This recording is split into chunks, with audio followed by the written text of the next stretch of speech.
CDL Practice Test, New York, Air Brake, Part 4. Question number 41. Spring brakes come on, A. when a control on the dashboard is activated, B. when the tires have minimal tread depth, C. when the brakes are noisy, D. when too much air pressure is lost.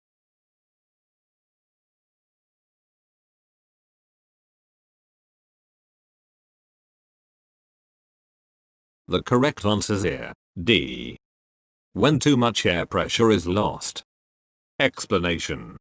Spring brakes come on automatically when air pressure drops to an unsafe sea level. Instead of waiting for the spring brakes to automatically activate, you should safely exit the road as soon as you notice the low pressure warning signal and bring your vehicle to a stop while you are still able to control the brakes. Question number 42.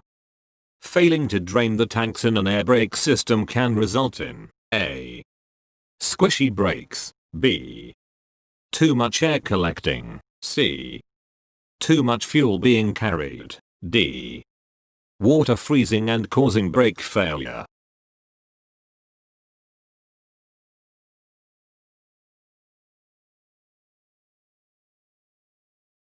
The correct answer is here, D. water freezing and causing brake failure. Explanation. In an air brake system, the air storage tanks must be drained to remove accumulated water and compressor oil. Failing to do this can cause damage. For example, water that has built up in the system could freeze in cold weather and cause brake failure. Question number 43. In controlled braking, you A. can turn sharply, B. lock the wheels for short periods of time, C. brake in a straight line.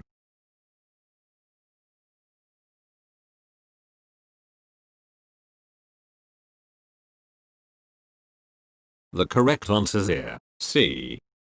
brake in a straight line. Explanation. In controlled braking, you brake as hard as you can without locking the wheels. As you do this, keep your vehicle going relatively straight. Question number 44. Pumping the brakes or riding the brakes is unnecessarily pressing and releasing the brake pedal, which will cause A. the brake pedal to shake, B. no effect on the braking system, C. the parking brakes to disengage, D. loss of brake air pressure in the engagement of the emergency brake.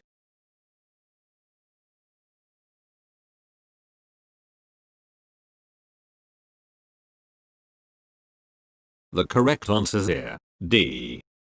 loss of brake air pressure in the engagement of the emergency brake. Explanation.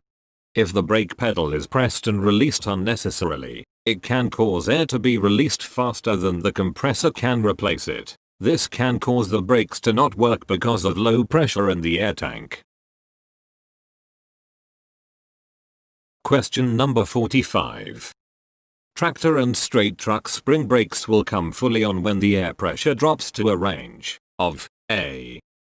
60 to 80 C, B. 10 to 15 C, C. 20 to 45 C.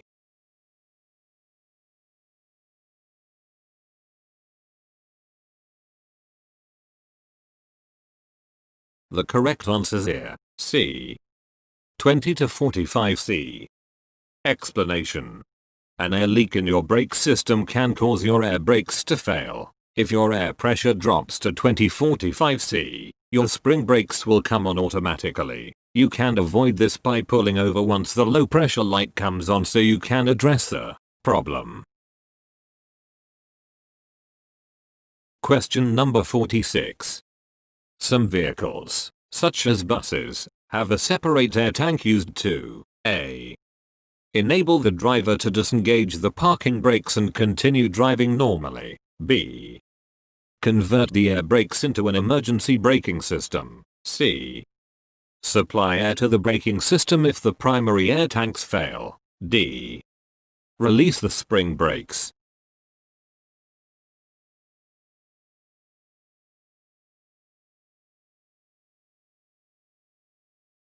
The correct answer is here. D. Release the spring brakes. Explanation. Some vehicles have a separate air tank used to release the spring brakes in the case of an emergency. This allows the vehicle to be moved. Careful planning must be used, though, as there is only enough air to move it a short ways. Question number 47. The driver must be able to see a low pressure warning, which comes on before pressure in the service air tank falls below A. 100C, B. 60C, C. 80C.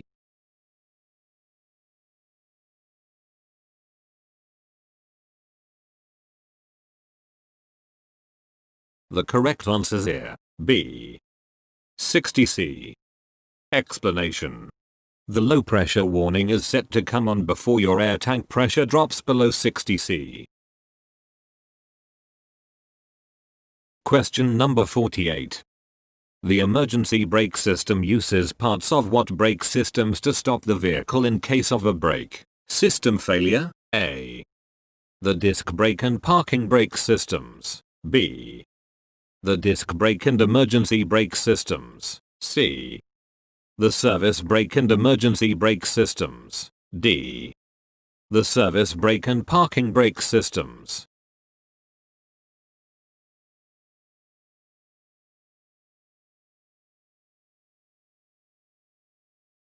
The correct answer is here. D. The service brake and parking brake systems. Explanation. If the brakes fail, the emergency brake can use parts of these two systems to assist in stopping the vehicle. Question number 49. How do brakes work on a long, steep downgrade? A. They work as the main braking mechanism. B. They work as the main braking mechanism with the engine braking effect as an emergency backup. C. They work as a supplement to the braking effect of your engine. D. Not applicable. No braking effect is involved in a downgrade.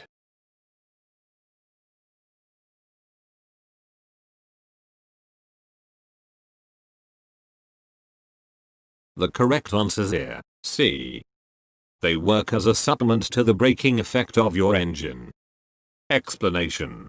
When you drive down long, steep downgrades, the braking effect of your engine is what's most important, and your brakes are only a supplement to being in the proper low gear. They cannot compensate for your vehicle being in an unsafe high gear without putting too much pressure on your brakes. Question number 50. To correct a drive wheel braking skid, you should A. Brake harder. B. Brake harder, turn quickly, and come to steer. C. Stop braking, turn quickly, and come to steer.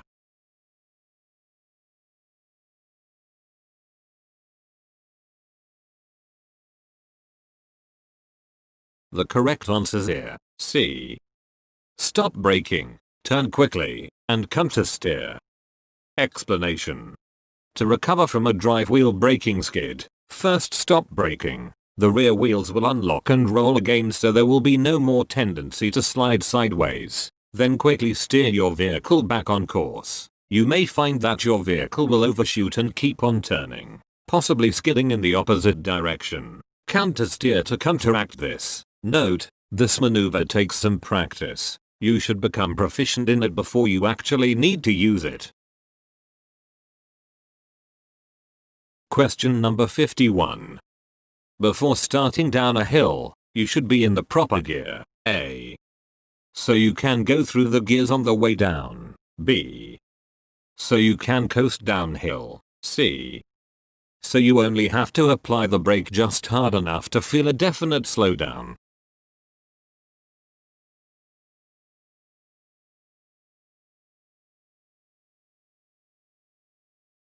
The correct answer is here. C. So you only have to apply the brake just hard enough to feel a definite slowdown. Explanation. Starting down a hill, you should put your vehicle in a low gear and use the brakes just enough to keep you near your safe speed. Question number 52. If you need to stop quickly and your vehicle lacks anti-lock brakes, you can use A. the stab braking method, B. the controlled braking method, C. both are correct.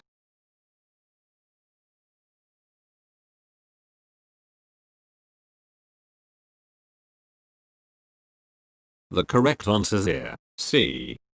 both are correct. Explanation.